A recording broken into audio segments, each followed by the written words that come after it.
Good evening, dearest viewers. Welcome to another exciting episode of your favorite Saturday show, the Ask Pastor Sunday Show. Remember, this is a show where you get all your questions answered, your doubts cleared, and your lives uplifted in totality. My name is Layo Charles Emmanuel, #1 best-selling author of the book, The Survival, and I'm your host for tonight.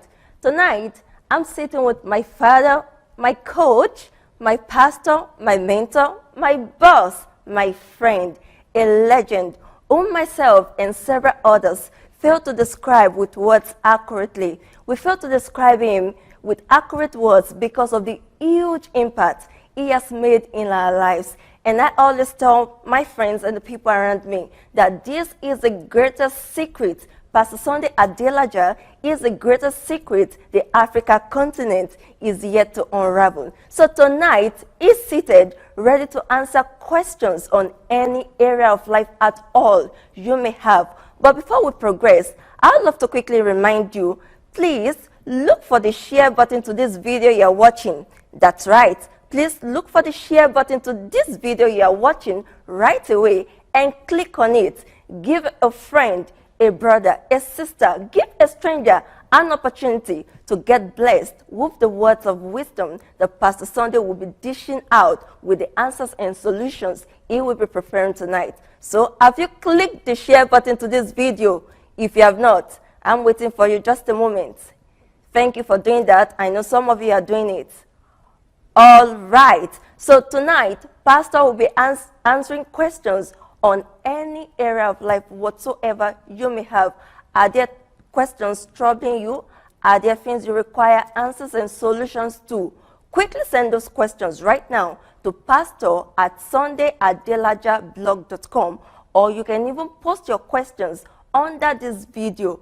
pastor@sundayadelajablog.com. Send your questions there or post the questions under this video. Any question whatsoever. Remember, friends. And while you are doing that, we'll just get straight into tonight's show. Good evening, Pastor. Welcome again. It's been a long time. Yes, Pastor. You've not been with me on the show for like 3 months? Not maybe more. No, Pastor, not up to that. Maybe like, maybe 2 months, maybe. I think more. I'm so excited to see you. Welcome back. Thank you so much, sir. Thank you. Pastor, how's it been for you all this while? For the past 2 months that you've not been here? Yes, Pastor. Okay, you want a full report? Yes, yes. I'm sure our viewers also want that too. Your viewers have been with me every Saturday, but it's you who have not been seeing the last 2 months. They've been seeing me, I bet you. Anyway, I've been okay. This week, apart from my swimming classes, I get myself engaged with a lot of, just what I need to do. Pastoral work, managing the ministry, the church, working on my Africa project. I've been busy getting ready for Nigeria and the challenges that are ahead. So that has kept me busy. I do my daily programs on the live streaming on Facebook. Yep. I'm writing like 10 books right now at the same time, and I have editors helping me, but I have to read all of them, each one of them. So that is challenging. So keeping myself busy. I keep myself busy. I am putting plans together to live for the next 300 years. Right. So I still have a lot ahead of me. I still have a lot to do. Wow. Pastor, thank you so very much for your elaborate answer. But all of us are so used to you being a master achiever. We know about your work schedule, your work life, your mentality, your attitude towards work, and your unbeatable records of achievements. But then you did mention something just now. You said you are doing your swimming classes. This is an aspect of life that people don't really get to associate you with. We know about, okay, Pastor Sunday is passionate about work. But why swimming? Why swimming at this age? Yeah, most people in this country learn swimming when they are 5. Right. And I'm learning it now when I'm 50. So it's not a good thing. Okay. My children learned swimming when they were 3. And my wife learned it when she was 40. But I'm learning it at 50. And I used to like gym better. I used to like carrying weight better. And but I was told by my doctor that I have issues with my spine, and that carrying weight is damaging my spine, my spinal cord. So, and that swimming will be a better sport to be engaged in. And I realized that the older you get, the fitter you want to keep. Right. And to keep fit, you need to do one kind of sport or the other. So the sport that they recommended for me that will be most balanced and most suitable will be no more carrying weight. I have to requalify. So I'm now qualifying to swim. So that will be the way I keep myself fit. I need to swim at least 3 times a week, or 5 times a week. So I try to do 3-5 times a week. And then I'm still going to court. I still go to court almost every week. I want to finish with that so that I could be able to move on to Africa. Pastor, that's so fantastic. So we can basically say it's because of the recommendation or the prescriptions of doctors that you took to swimming. Yes. It's more because I realized that for you need to always keep yourself fit. Right. You need to always do one kind of sport or the other. So I can be running, but I have flat foot. So because I have flat foot, running makes my leg tired too fast. So it's not good. When you have flat foot, running is not the best exercise for you. Right. So, but I need to do some form of active exercise or the other. Because my nature of work is sitting and being at home. I understand it in my mind that, because like you said, as an achiever, I know that there are laws responsible for everything that happens to you in life. Right. So if you want to live an healthy life, that is not enough for me to just be spiritual and pray. And there are laws for you to be healthy. And one of the key laws to observe for you to be healthy is for you to do sports. So the one that is recommended for me is swimming. Wow, that's why you are our life coach. Right now, we are going to be talking about so many different questions, but you already spoke about the importance of fitness. But actually, why I mentioned what you said is this, Pastor. You said the doctor said there was something wrong with the spine, and they suggested swimming. But what many pastors or so-called spiritual born-again Christians would have done? They would have said, let us fit it out. Even when the doctor says there's something wrong with your spine, take it easy, go for another sport. They would just say, okay, let us fit it out. And before you know it, complications or something may arise. And don't get me wrong, I'm not saying that there is something wrong with faith, but what I'm saying is that you've got to use your common sense. And that's exactly what we're saying in this case, Pastor. Yeah, faith is if you need to get healing. Okay. But in my situation, it's not really that I need healing. It's not like I am sick in the spine or anything. I'm not sick, but with age, you have some deterioration going on in your body. So my own deterioration is connected to the spine. And so I need to fix that. And it's not just like one healing. But even if you get healed one time, I'm still growing older every day. And because I'm growing older every day, the process is still continuing. So I will have to be getting healed every day. Why don't I put a system in place, which is by exercising and strengthening it, and then keep myself fit that way, rather than just asking God to come and do what I could do, when I could do that for myself. Right. Thank you so very much, Pastor. That's been very insightful right away. All right, I think we'll just get into our questions straight away, Pastor, if you don't mind. No mind. All right. A question here, sir. This viewer is asking, how can I become a winner when I've failed all my life? Yep, well, I have another thesis and another principle about failure. Failure is not necessarily bad. The more you fail, the more you could discover. So failure is a pathway to discovery. That is if you know how to relate to failure. So if you are the type that think that failure is catastrophic and is a catastrophe, then you will just gain depression when you fail. But if you know, on the other hand, that failure is a pathway to discovery, you are supposed to be jumping that you fail. Right. You know, that is what Thomas Edison discovered. He failed 1,000 times. I don't think this viewer has failed 1,000 times. And he said, apart from the failure 1,000 times, that there are 10,000 ways that he discovered how not to do what he was doing. Right. Because every failure tells him that that is the wrong way. Take another way. If he fails again, then that's also, he will no more go back to that way where he has failed. He's going to look for another one. So it's a discovery. So it's a path into discovery. So failing is not the problem. The problem is how you approach it. Do you turn it into a lesson? And do you turn it into a path of discovery for yourself so that you'll be able to discover a better way of doing things? Or you will just keep on whining and complaining that you fail? Personally, I don't believe that there is failure in life. Wow. I don't believe there is failure in life. I believe that nobody is supposed to fail in life. And that if anybody fails in life, it is either due to one of two things. Either because the person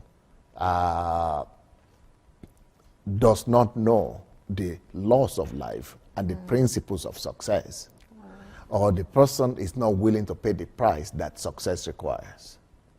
Okay. So what I would advise this person to do is to go ahead and learn and discover and get as much knowledge as possible in that particular area that he wishes to succeed in. Or to excel in. When he knows and he has discovered adequate knowledge and he has gained adequate understanding and enough wisdom, he should just now pay the price of discipline to accomplish and implement those things that he has discovered, and success will be guaranteed. That's why I'm swimming at 50, because it's not easy to learn a new thing at 50 in the first place. Anything, very true. And especially with swimming, you have to, because that your life is at stake. You have to be in the water. You could get drunk. You could drink the old water. But you still have to learn it. If you believe that it's about principles, it's about learning. There are laws responsible for everything, and if anybody could do it, you can do it too. Pastor, thank you very much for the answer. And in addition to that, it's something that I think I've told you before. I said, even if there's somebody who wants to claim that he has been cursed, or maybe, some people say they have this generational failure, they don't, nobody does well in their family, nobody succeeds in their family. If there is any such person, maybe this viewer asking this person is somebody like that, all you need to do, I am telling you, I know what I'm saying, I'm convinced in it. All you need to do is get connected with Pastor Sunday, get connected with his teachings, with his materials. Even if you were doomed to fail, his teachings will transform your lives around. Pastor, a lot is going on Facebook revolution. People whose lives have been transformed totally. You told me of some videos, but I'm not saying them. Because, you're not saying them? Yeah, because my Facebook friends, they were filled up like 10 years, almost 8 years ago, or 10 years ago. Okay. So I couldn't add all these new friends that are coming up. So whatever they do, I cannot access their timeline. Wow. I think we have to prepare a solution. Even your own, to I that. couldn't see. Wow. We have to, we'll fix that up, Pastor. We'll fix that up. So if you are the person asking these questions, please, one more thing you should do in addition to what Pastor has said, start listening to Pastor Sunday. It doesn't even I want you to finish your statement about the Facebook revolution you just mentioned, because you pull somebody's leg and the person wants to know more. Okay, a Facebook revolution is going on right now. We have been listening to, Pastor started his daily broadcast about 6 months ago. And in those 6 months, Pastor has taught over 300 world-class teachings. And it's just like you are hearing words every day. And these words are building something in you. They are propelling you. That's what happened to everybody.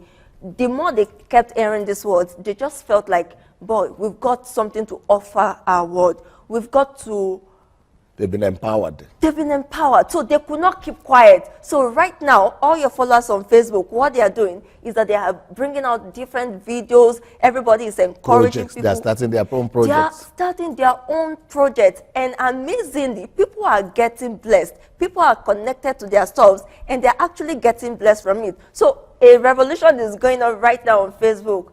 I know about Chigo, I know about Ikemdike, I know about Elizabeth Ali, I know about Mrs. Nkiru, I know about Chisandra, TY. TY, shout out to you. I know about TY, I'm there, and a host of other people, Pastor Sunday's mentees, who are bringing out different teachings based on the empowerment they receive from Pastor Sunday, and they're also empowering other people. So, Pastor, thank you. So you can join us. Pastor Sunday is live on Facebook twice daily, and it broadcasts live at 9:30 a.m. Kiev time, 7:30 a.m. UK time, 7:30 a.m. Nigerian time, as well as 2:30 a.m. Eastern time. And Pastor is also back on Facebook at 9 p.m. Kiev time, 7 p.m. Nigerian time, 7 p.m. UK time, and 2 p.m. Eastern time. Pastor does this every single day.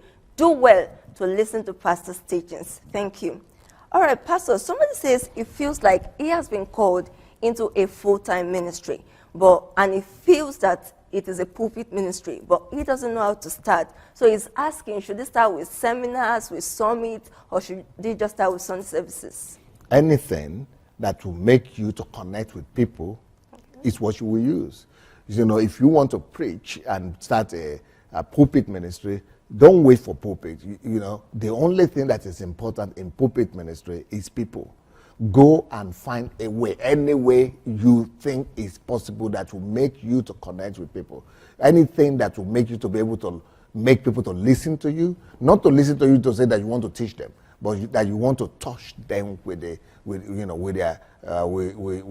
issues and be able to help them and be able to be there for them. Just anything that will make you to be able to bring them closer to you so that you'll be able to help them.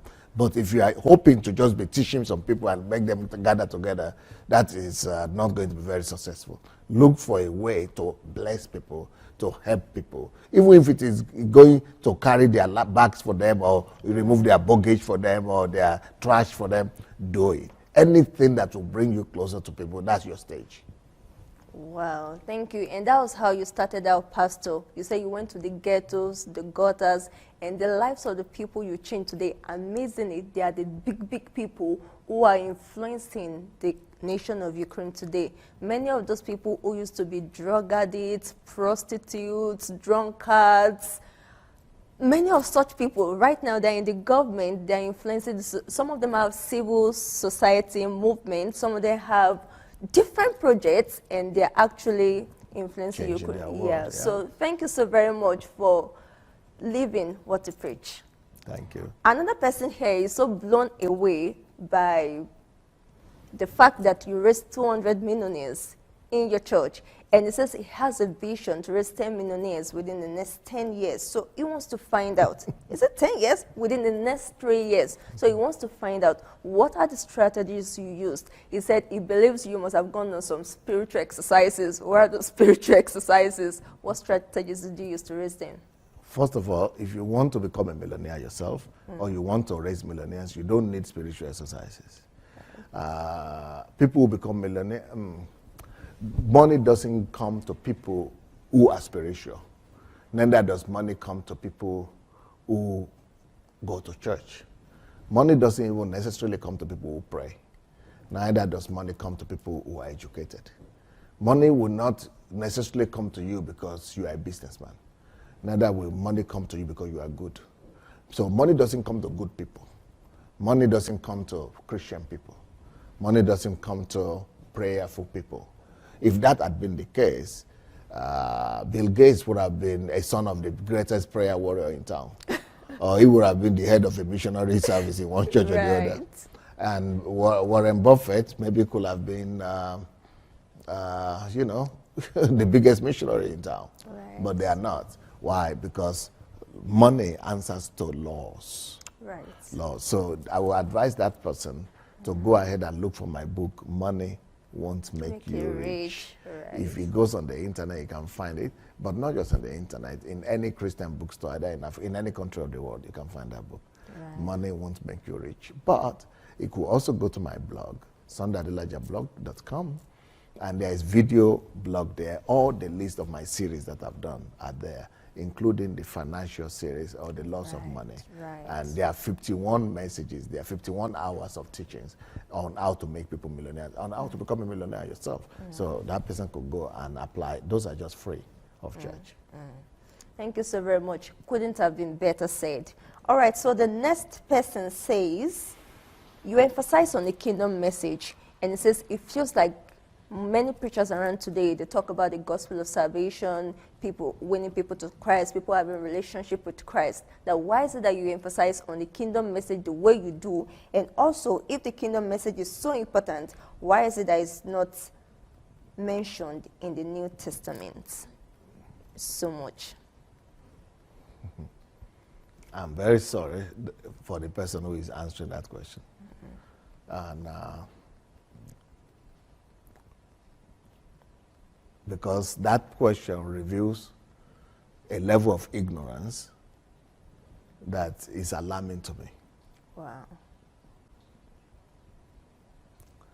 That the level of ignorance is even surprising that the person has ever read the Bible before, or the person is a Christian.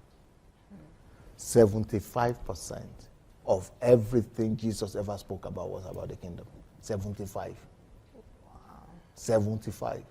Not just it's not mentioned or not mentioned. 75. That's number one. Number two, the gospel of salvation is mentioned in the Bible, but maybe a few times. But 75% of the whole New Testament is about the gospel of the kingdom. And let's check. I will give the person an assignment. Okay. Every time you see the word gospel, Okay. is always, I mean, in the four books of the Matthew, Mark, Luke, and John. Mark, Luke, John. You look for the word, just Google it, the word gospel, and see the next word that follows. It will always be the gospel of the kingdom. Wow. The gospel of the kingdom. The gospel of the kingdom. Wow. Wow. So there is no word like gospel, just by salvation. The gospel of salvation. It's not written anywhere. Only the gospel of the kingdom is in the Bible. So that's why I'm surprised. The person is saying the gospel of the salvation is in the Bible and the gospel of the kingdom is not. It's the direct opposite. Wow. Wow. Thank you very much, sir. Thank you. That was quite clear. The next person says, Pastor, how do you prepare your messages on the go? That is, prepare your messages when you study your Bible in Christian literatures, or you do it, okay. The person is asking how you prepare your messages. That is, do you prepare on the go, or maybe you have special times you sit down, maybe when you're going to preach, then you now start looking for all the materials to put together to make the message happen? No, what I do is that I normally study the Bible every day. And in the process of me just studying the Bible for myself, I receive understanding and insights. Okay. Maybe revelations, insight, understanding. So I write those things down. Okay. And right now I have enough messages for me to preach for the rest of my life, even if I never open the Bible again. Wow. Wow. So it's a constant lifestyle of studying, Yes. just studying the word, Yes. whether you are going to preach or not. And for Yes. how long have you been doing this, Pastor?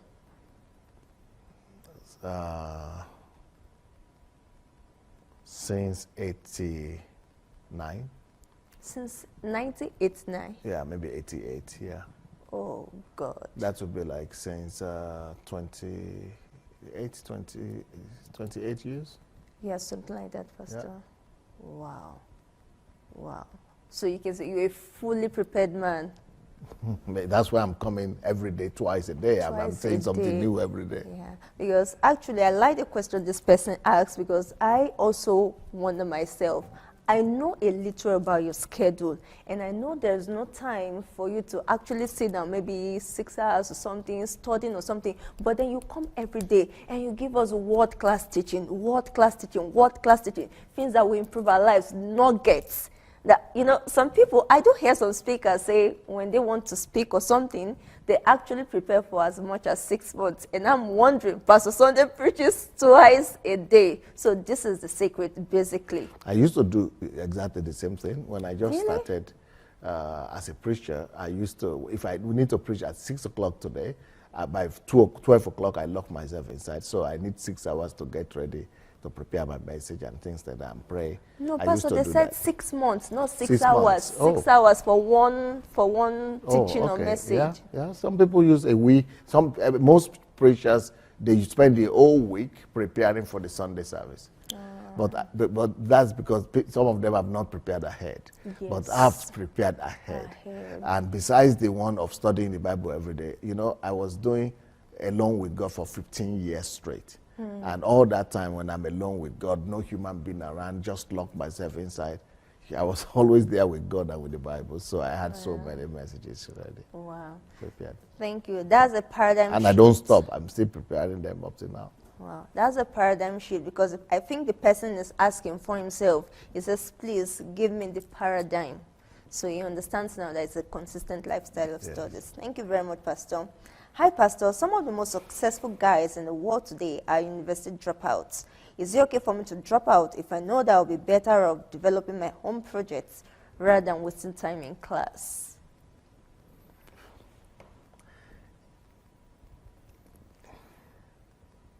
Those are exceptions.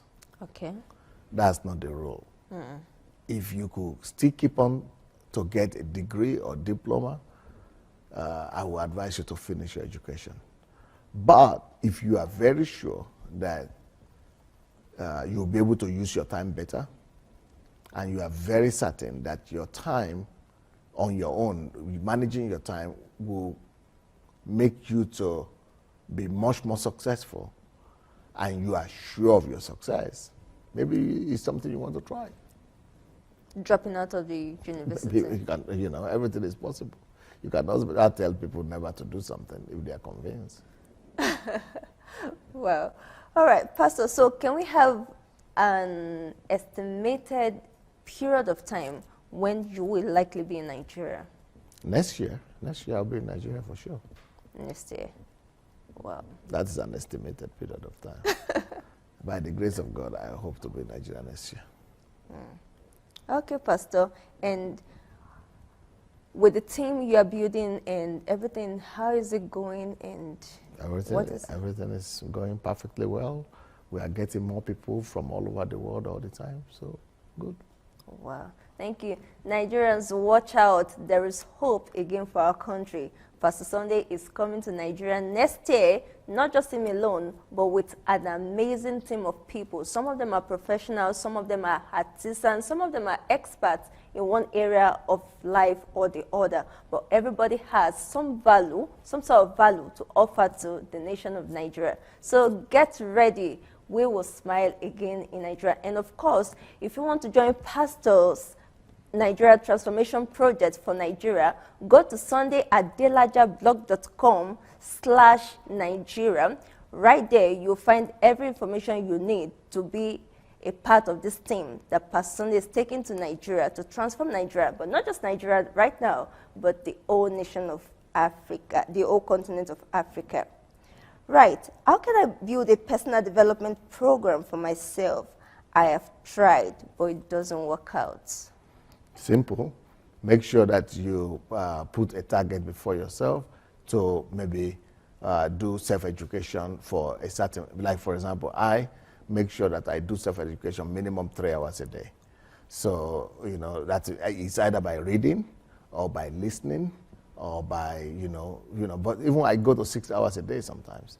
So just, discipline yourself. Maybe you could start with 30 minutes of self-education every day, maybe 1 hour. But, start with somewhere. Start with something. Do you still have the 6 hours to yourself now, Pastor? Yes, when I'm having my solitude, I do 6 hours, but on daily basis, I do 3 hours.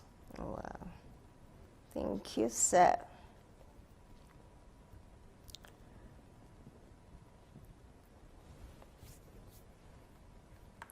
All right, Pastor.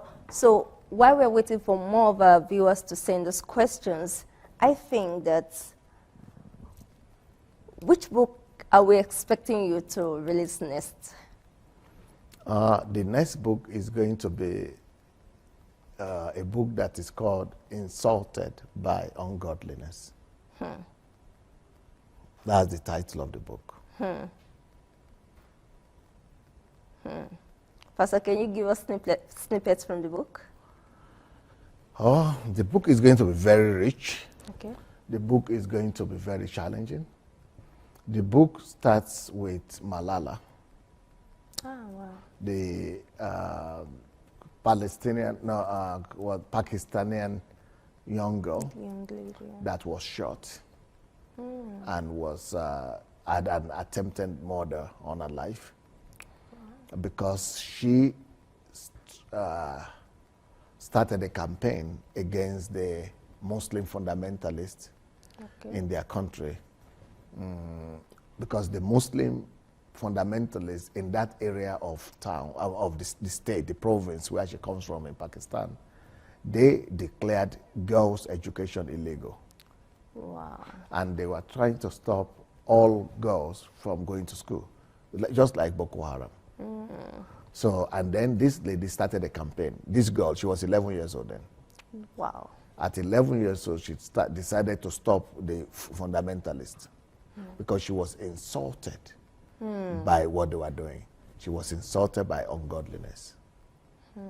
That insult drove her to stand against that ungodliness in her country as an 11 years old girl. Wow. And she succeeded. So the Taliban, they call them Taliban. Right. The Talibans were so furious at her, they decided to stop her too. So when she was 16, they tried to assassinate her. And they shot her. But God saved her and rescued her in a marvelous, miraculous way. Wow. This girl, she is now the youngest person to have received the Nobel Prize because of her stand. So I started with her story, and I went to the story of Moses, and I went to the story of Martin Luther King, all kind of people who have been insulted, even Mary Slessor, who have been insulted by one ungodliness or the other. And I'm challenging my readers that why are the things that are going wrong in your countries, in your societies, and what are the ungodliness around you? Stop complaining. Stand up to them. Stand up against the ungodliness and change them. So that book is going to be a book targeted at the generation of the provoked. Wow. Wow. Wow. So if you have been provoked, I want to provoke people to gather their anger and channel their anger into taking proactive steps. Yes, into constructive actions rather than just murmuring, complaining, and just being stagnant. And And we so need that in our country right now. It would be a very good, what's the word? A very good sequel to Only God Can Save Nigeria. Yes. It's going to be a very good sequel. The Only God Can Save Nigeria book is targeted at changing the mindset of the Nigerian nation, but especially the Christian people, the Christian community. But with the generation of the provoked, and or it's going to be called, what did I call it? Insulted by ungodliness. Insulted by ungodliness is for anybody, Christian or not Christian. Okay. And amazingly, Pastor, your book, Only God Can Save Nigeria, is not just beneficiary to the Nigerian populace. I've actually heard some people from other nationals say they can actually take those principles and use to turn their own nation around too.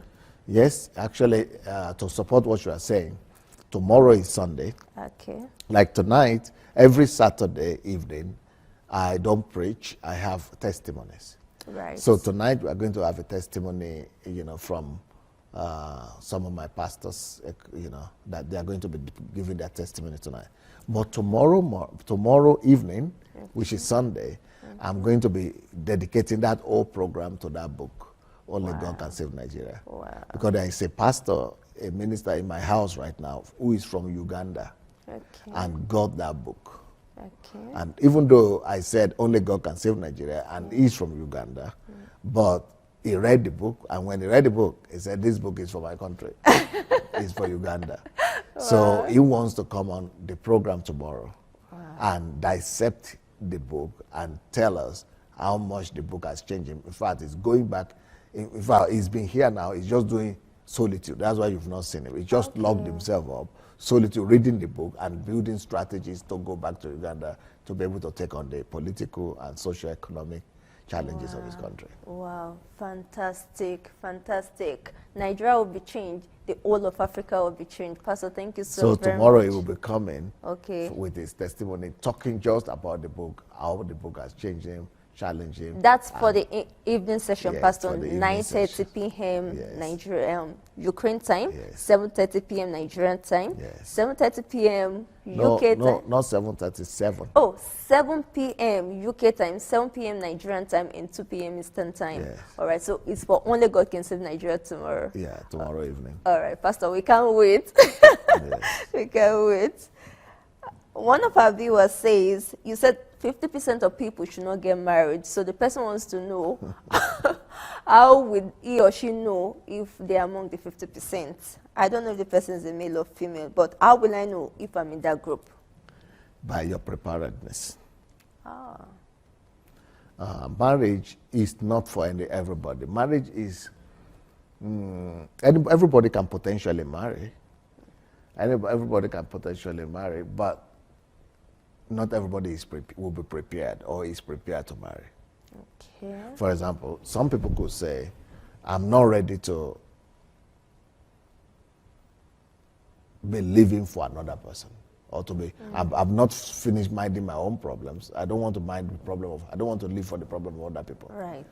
That means don't go in there. Don't go into marriage if that is your, don't be truthful to yourself. Don't deceive people. Don't deceive another person, and don't just fall under the pressure of the society that you go and do what your heart is not in doing. Because marriage is not about just taking care of you. It's about you taking care of another person. And if you are not ready for that, you just stay out of it. Okay. Otherwise, it will end up in tragedy. Another way to know if you are one of those people who doesn't want to marry or who will not marry, should not marry, is you should know that marriage will multiply any problem you have now. All the problems you have now. If let's say you have one problem now, it will multiply it 10 times by the time you marry. If you have 10 problems now, it will multiply 10 times to become 100. So if you are not ready, and you are not an expert, and you are not good in resolving problems, and in tackling problems, you are not fit, you don't have the stamina, you don't like problems, don't marry. Wow. Wow. Because your life will become more complicated. So the person who is qualified to marry is the person who has proven himself to be an expert in resolving problems. Wow. And then if you are planning to have children, that is another 10%. That is another 10 times. That is 100 times problem you will have. And if you are not skillful in resolving problems, and you just want to go in the air, and it's just like saying you never try to swim. You don't know how to swim, and you just jump into the river and say, I will find out my way somehow. I see other people swimming. But those other people have been prepared. Right. And if you have not been trained or prepared, and you just jump in the river, they will bring your body out. It will become a corpse. Very true, Pastor. Could it have been better explained? Thank you, sir. Can I move on to our next question, sir? Yes, yes. All right. How can I become more like Christ? Do I need to just try to behave like him at all times? I ask because I've tried but failed many times. It's like I don't have the strength to do right and I'm born again. Please help. Nobody has the strength to do right, even if they are born again. Right. If anybody tells you that they have the strength to do right, or they are living right, or they are holy as born again, they are just lying to you. Everybody, every man, born again or not born again, is fallible. And as a result, we need to depend on God's grace on a daily basis. So first of all, you need to know that on your own, you cannot try to do right. You cannot do right. but always humble yourself before God every day. Submit yourself to Him. Ask for His grace and for His mercy, and ask for Him to lead you and depend on His grace, and then have a desire to pursue after Him, you know, and have a resolution that no matter how many times you are going to stumble or fall, that you will keep on pursuing. Keep on pursuing after Him, but in humility, not in your own power, but in His grace. Thank you very much, Pastor. Thank you, sir. Right, the next question. With the present situation in American politics, how do you suggest Christians make the right decision in picking the right candidates? I've already answered that question before, but I will try and answer it again. If I were to vote as a Christian,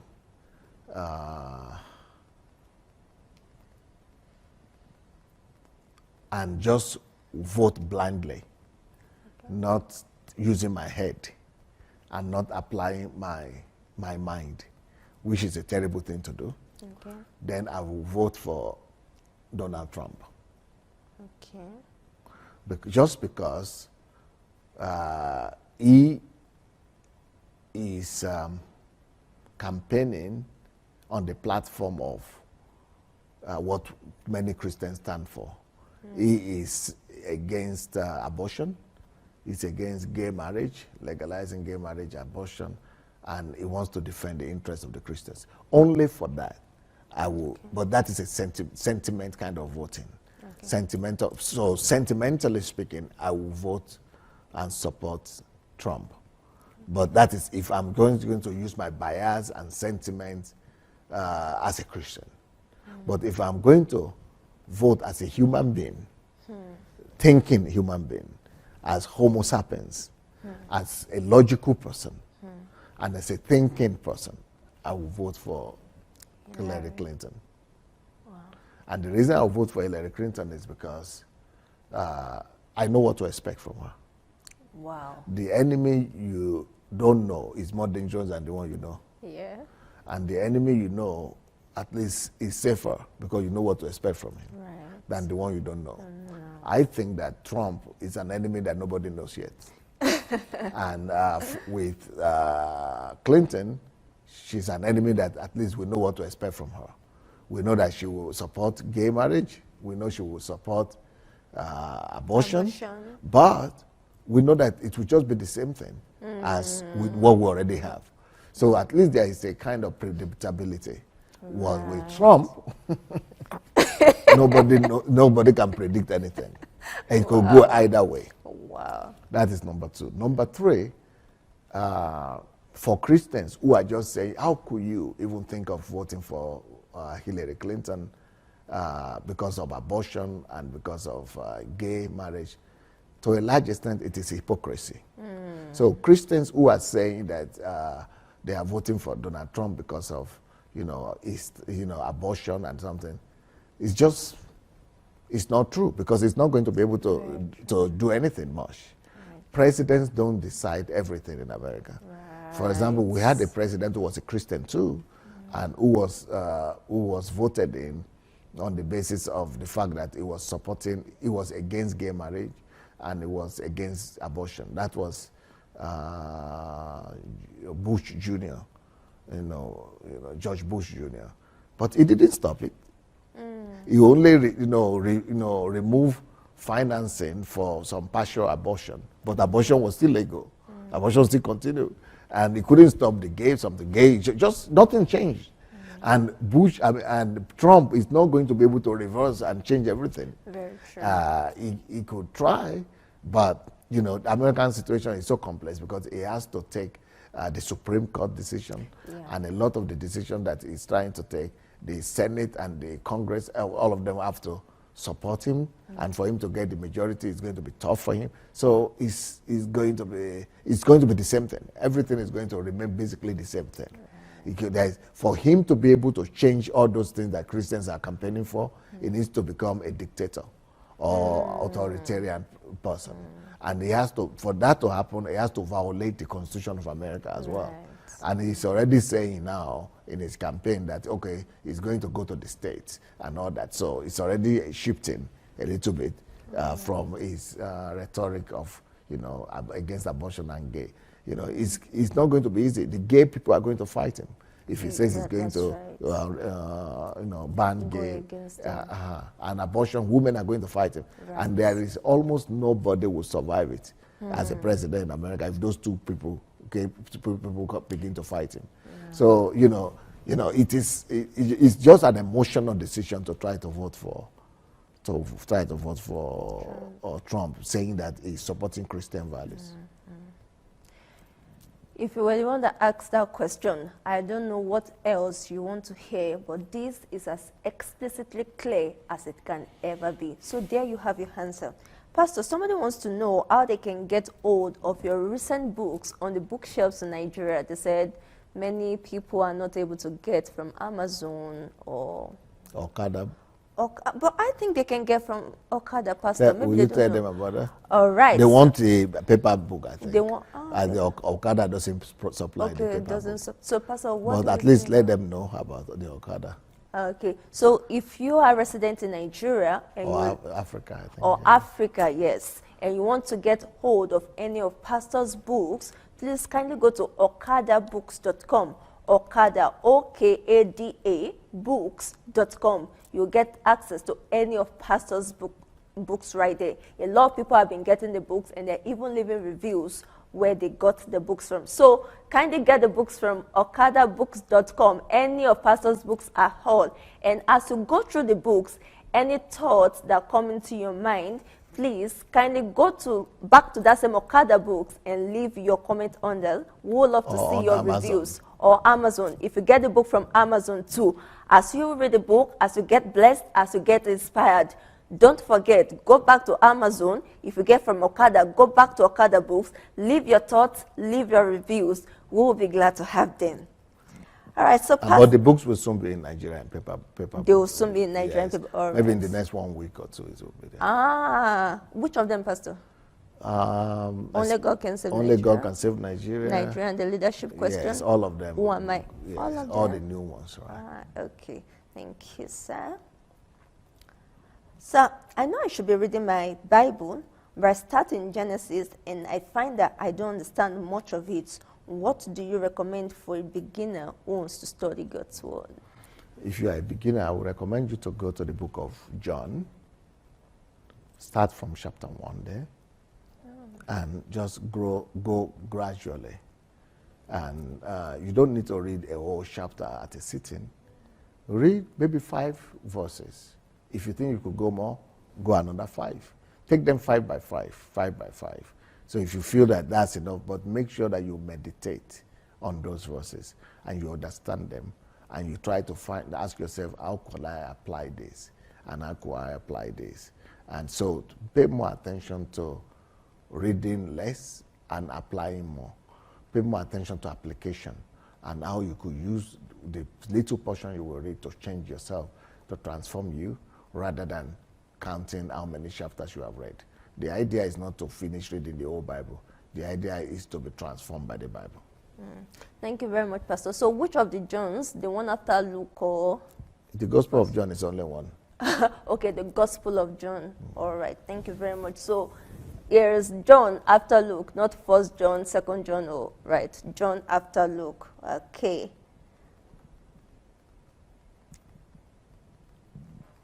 Pastor, you said the books, okay, because the person asking for your books, they said they want to know precisely when the books will be on the shelf in Nigeria.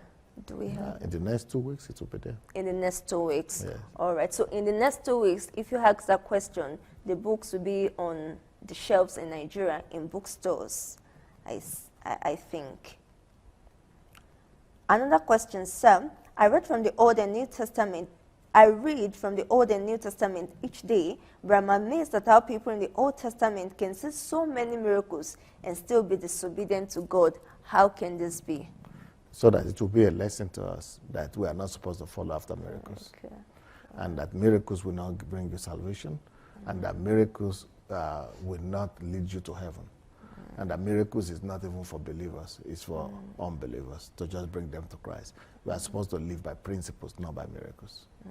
And this is just like, of course, you always say that, but this amazing series that we have going on right now, the love series you started on your broadcast, I remember, I think it was yesterday when you were telling us that love is the greatest of all, not even miracles, not demonstrations of signs and wonders. And people should pay less attention on miracles and all those physical Prophecies, all those prophecies, manifestations. all those manifestations, and actually follow after love. And Pastor, it really does make sense, because we have been following, many people have been going after these miracles, these manifestations and everything, and their lives have not really been changed. Their lives have not been transformed. Their situation has not changed, but yet they have been recipient, beneficiaries, and even witnesses to miracles over and over again.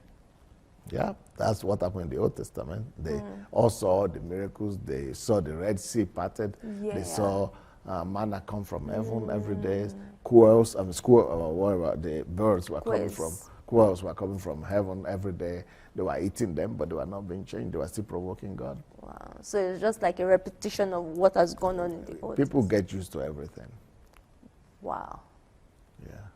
Wow. Wow. Thank you very much, Pastor. There's an interesting question here. The person says, can the devil read our thoughts just like God can?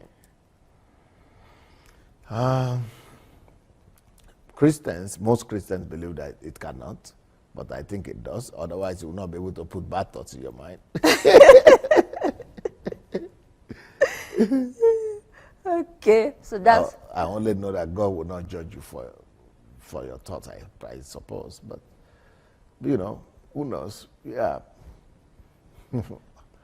Christians say it doesn't, Satan doesn't know your thoughts, but I know for sure he puts bad thoughts in my mind. Yeah. Yeah, so he has access there, I think. But what difference does that make? Yeah. Okay, Pastor. You said you never went to theology school. Is there any need for me to go, knowing that they don't teach the kingdom gospel there?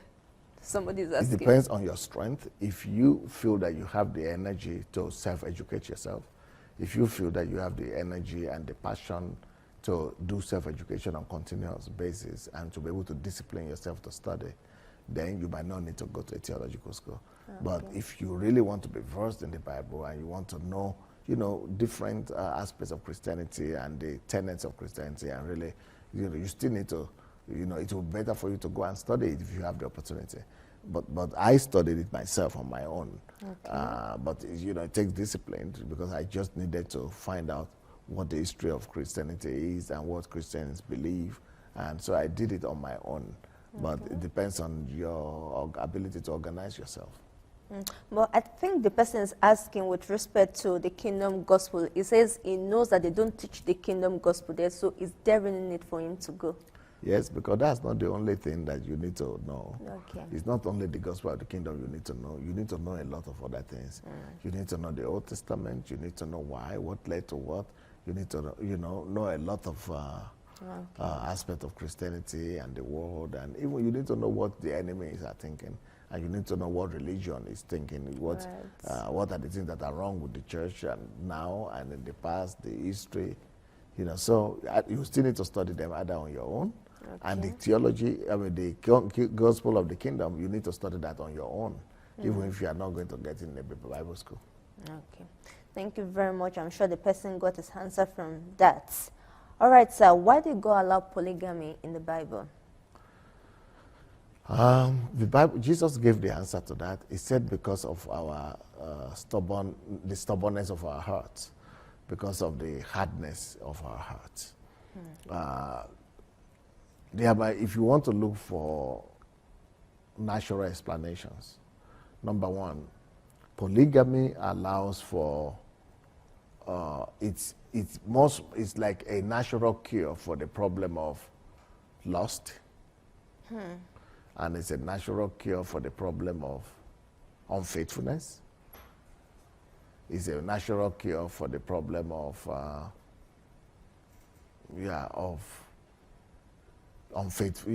adultery. So instead of you being unfaithful and going about to look for, to be, because right now the problem has not been solved. Many, even though it's not allowed in many countries, but men still involve themselves in lust. Almost all men and women too, and especially men. And many men also still involve themselves, engage themselves in the problem of adultery, extramarital marriages, and also divorce. So all those problems that we have now, they were addressed in one by what they call polygamy in the Old Testament. But that was not the ideal picture of what God expected for man. God still expected that, man, which will be for one man, will be for one woman, and one woman for one man. So that's why Jesus proclaimed that in the New Testament, because even though polygamy addresses all those other questions that I mentioned, but it also creates many other problems. It creates the problems of jealousy. It brings the problem of envy to the table.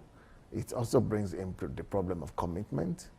It brings in the problem of lack of commitment to one person, and lack of, a lot of, jealousy among children, a lack of, fairness among children, among wives, a lot of things just that, that might be as evil and even greater evil than those other ones that he's solving.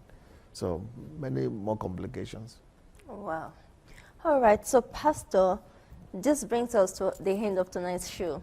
Thank you so very much for all the insightful answers you gave us. I'm sure if you spent your time with us tonight, you did not waste your time. You picked up new insights, new wisdom. This is the way it always is with Pastor Sunday Adelaja. So thank you once again, Pastor. We are most grateful to have you on the show tonight. All right, so guys, Pastor will have his live broadcast in the next 2 minutes. It's live broadcast, and we are on love series this week. This series has been so amazing. Who doesn't speak the language of love? Who doesn't want to know about love? Who has not felt love at one point in time or the other, or giving love to somebody? Who doesn't want to know about love? Love is one such topic that is universal amongst all human beings. So please join Pastor in the next 2 minutes. Pastor's Facebook page, like him on Facebook at Dr. Sunday Adelaja. Follow Pastor on Twitter at Pastor_official, and subscribe to Pastor's YouTube channel, Sunday Adelaja Official. When you do this, you will not miss out on any new content or video that Pastor uploads. So in 2 minutes, Pastor will be broadcasting again. We would love to have you on the broadcast tonight. Pastor, please just speak a word of blessing into the lives of the viewers. Yes, Father, we release your grace, we release your anointing, your blessings, and your touch, the touch of the power of resurrection upon everybody that's watching us. Open their eyes, open their mind, and cause them to move closer to you than ever before. In Jesus' name. Amen. Thank you so very much, viewers, for joining us tonight. We love you so dearly. See you next week, same time. Until then, bye for now.